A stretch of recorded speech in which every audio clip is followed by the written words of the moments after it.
Listen, it disgusts me to say this, but as an act of charity, I will let you beat the breeze under my wings.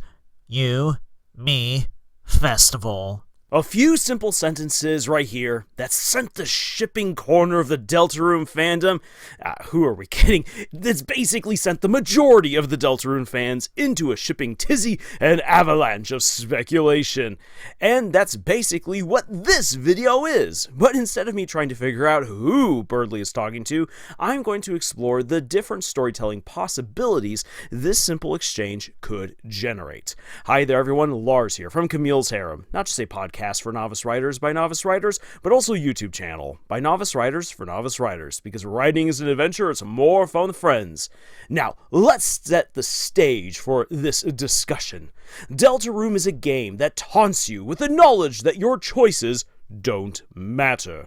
However, as Chapter 2 makes perfectly clear, our choices can have drastic outcomes on the worlds of Deltarune and the characters who inhabit them. From finding the egg and bringing it to the light world, the Snowgrave route being a most excellent example, the hidden bosses that can be explored, and the present that you can gift. Your choices do indeed matter. And it's a choice that we are given right before the end of the second chapter. A choice that immediately correlates with Berdly's dialogue that is right now drawing my attention.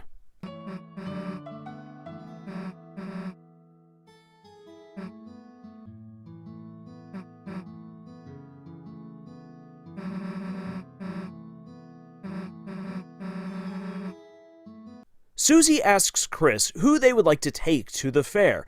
This is the cherry on the top of the whole banana split worth of build-up to a fateful event in the light world. This scene is a big deal because it is a choice that we can make in the light world that hints at diverse consequences. Romantic ones at that. And we've been primed for this moment and those resulting consequences. The fair and the potential romances that will result there are telegraphed throughout Chapter 2.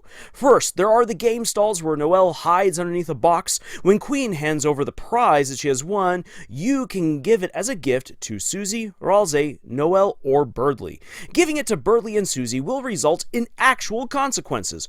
Berdly will graciously follow you around for a little bit because he appreciates a plushie of himself with nipples.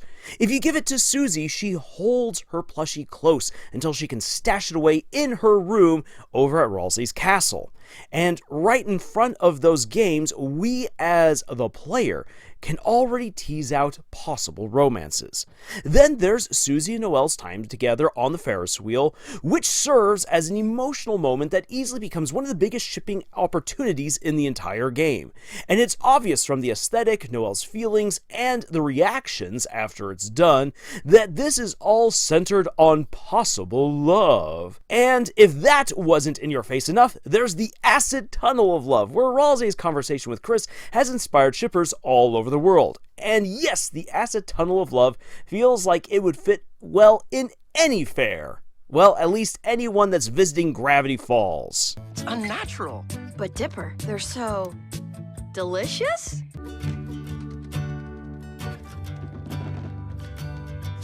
You're a stuffed creature of indeterminate species, miss. Oh, awesome. That was even more awesome the third time around.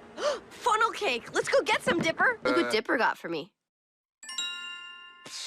Whatever. Can't even tell what species it is. Stupid.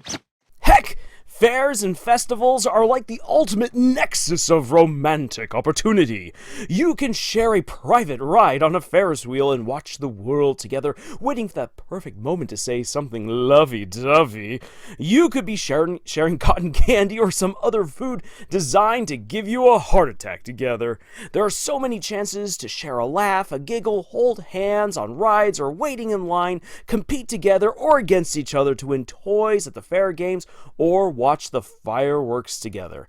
And as Camille reminded me, the idea of fairs and festivals being romantic goes back to knights dueling for their lady's honor, the giving of gifts and colors, and dancing together. So whether you are dangerously climbing a Ferris wheel to pester a lady, or abandoning your childhood pig to date the annoying boy next door, intentionally starting a war that will that will obliterate an entire continent within the book series that will never be finished, kissing a curse to make sure that he doesn't disintegrate, or doing the right thing and giving the best girl of the whole game the plushie she needs in her life. The Fairgrounds are grounds for falling in love. Now, why did I bother covering any of that? Well, because Berdly's dialogue makes one thing very plain to me. No matter what choices we make, someone's heart is going to get broken at the fair. Let's start exploring the possibilities of who Berdly could be talking to and what that would mean for the story, starting with Chris. If Berdly is talking with Chris, then Suzelle and Curdly shippers everywhere will go rioting in the streets for joy, because this particular scenario heavily suggests that Noelle struck up the courage and asked out Susie. But for Berdly, this little blue jay's got to be grappling with all kinds of feelings. Just like Noelle at the end of Chapter 2, he woke up with a different perspective of himself and his classmates. But those experiences in the dark world were more like a dream than anything else to him. He now has a crush on the school bully, and he can't explain the sudden sense of kinship with Chris, a fellow gamer. That might as well just all come out of nowhere. Suddenly, the flustered, awkward, smart girl whose position he's basically usurped in the classroom is now going out on a date with the girl he likes? Berdly's life in the scenario is crashing around his ears, and so he would begrudgingly work with the one person he might be able to connect with, Chris. This proposal to go to the fair together is totally within character and bespeaks his absolute discomfort and determination to figure out what is going on. And this route could be a good way to finally bring what Chapter 2 introduced in the dark world on into the light world in order to have a positive influence on Berdly in his life. In this scenario, we'd likely have the chance to accept or turn down Berdly's offer. Either way, we will be spying on Susie and Noelle and watch what goes down from there, which is a theory for another time. And if you want to hear my thoughts on what will happen at the fair, make sure you write about that in the comments and I will make that video happen. Next, what if Berdly is actually talking to Susie in this quote? This would be a massive development if this is the case. Why? Because Berdly would then be acting on his crazy dream and trying to ask out Susie. And we've got some evidence from the other little excerpts of dialogue from upcoming chapters that Susie is going to be learning how to react to more and more people treating her positively and even sharing the fact that they like her. But as we can see from this potential exchange, Berdly is going about this all wrong. He's taking a shot and absolutely missing. And it's kind of sad because in this context, he's still trying to be that #1 student, too cool for everyone else, and is projecting that onto Susie. If this is indeed him asking her out, he's going to get turned down flat, which would actually be a good thing for his character and his development overall. Remember, his self-realization, thanks to Susie and Chris, came about in the dark world, which he remembers more as a crazy dream, which means he needs to relearn those lessons and be humbled again in the light world. Getting his little blue jay heartbroken because of his own stupidity would be quite poetic and would likely send the Berdly stands flying into an absolute rage. I see what you're doing there, Toby Fox, you old troll. But what if Berdly is actually speaking with Noelle? This would represent the craziest turn in the whole story, and if so, oh boy, it would actually serve as some of the greatest evidence in the light world that our choices matter. That's because if Berdly is asking out Noelle to the fair, someone he doesn't have a crush on, and who he weirdly enough pities, that would mean that Noelle is clearly trying to get into the fair to keep an eye on Susie, and really Berdly is doing the same in this scenario, and just like Noelle, probably wants to cover up what he's doing by going out on a quote-unquote date. Now, we'd have to admit that if Susie is not going with Noelle, and she clearly wouldn't be going out with Berdly, she's going to be hanging out with Chris. Now, why do I feel so confident about that? Well, because it could be that selecting that you would rather go with Susie than anyone else to the fair at the end of Chapter 2 ended up being a legitimate invitation to go together. And if Chris goes with Susie to the fair, that will immediately make Berdly and Noelle super jealous and prompt this collaboration, no matter how begrudging. The humor in this particular scenario is that Berdly is totally botching this, and whether or not he and Noelle actually work together to spy on Chris and Susie having fun at the fair, it will set up a very necessary confrontation between the two of them. And this is necessary because Noelle and Berdly have both been wearing social facades that have only hurt them and made them more self-conscious. If they want to be their real and best selves and move beyond the toxic relationship between them that was on full display in Chapter 2, Noelle and Berdly need to have a real conversation. Not Noelle choking the life out of this lovable bluejay. But what if Berdly's actually talking to someone else entirely? There's a very real possibility that Berdly is speaking with another classmate. Jockington, Caddy, Temmie, Snowy, or Monster Kid. Heck, maybe even Pizza Pants for all we know. But in all of those cases, it is still about potential romance, or about the budding romance Berdly wishes to spy on, either Susie with Noelle or Susie with Chris. And I have to stress that romantic aspect, because Toby's been telegraphing that.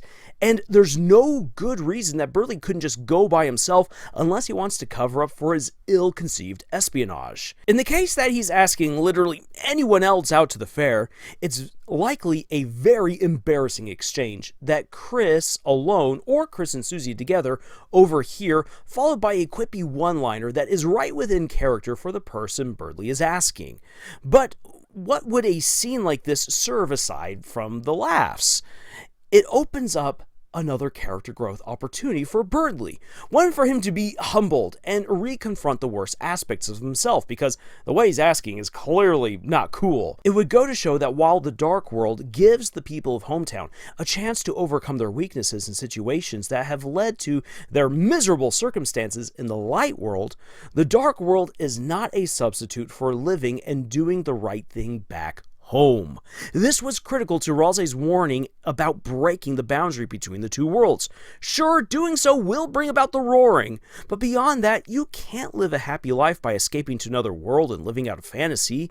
That's been the subtle message all throughout Chapter 2. So that leaves us with the final question. Which of these scenarios is most likely? And honestly, I don't know, but I hope that I have shown you how each scenario will help Berdly grow and complement that setup that Toby has been doing. But if you want my thoughts, again, on what will most likely go down at the fair, then let me know in the comments and I'll get started on that video. But before I close out here, I want to point out some critical writing advice that we can take away from this exercise. Conversations between characters need to matter. Dialogue, just like actions, should have consequences. And how those moments of dialogue play out and what consequences will result from those exchanges will depend on all the characters involved. And it's important to make sure that conversations and their results complement those characters you're crafting and the world you've put together. For example, if Berdly invites Chris to the fair not to spy on Susie and Noelle, but to discuss the occult and whether or not Pizza Pants is the knight's vessel, it would absolutely not work. That goes against a lot of the setup Toby's been doing. It involves Berdly in stuff that he doesn't know about, anything that he knows about at this point, and that's the kind of conversation that suits Caddy way better. Sure, it's a scenario that could work, but the proper legwork and character development for such an exchange has not yet been done, and likely won't be done in Chapter 3. So it would feel totally out of place.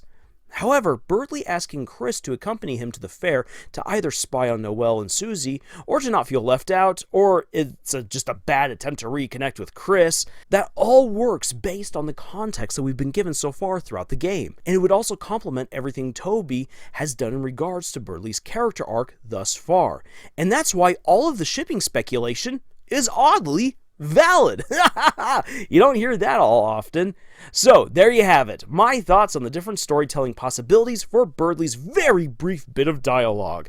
Let me know what you think and the threads of yarn I've spun, and while you do, please support the work that we do here on this channel by checking out the books that we've published. Links for all of them are in the description below. Thank you so much for joining us on this incredible adventure that we call writing, and until we all meet in the waiting line to ride the hammer, y'all, tschüss.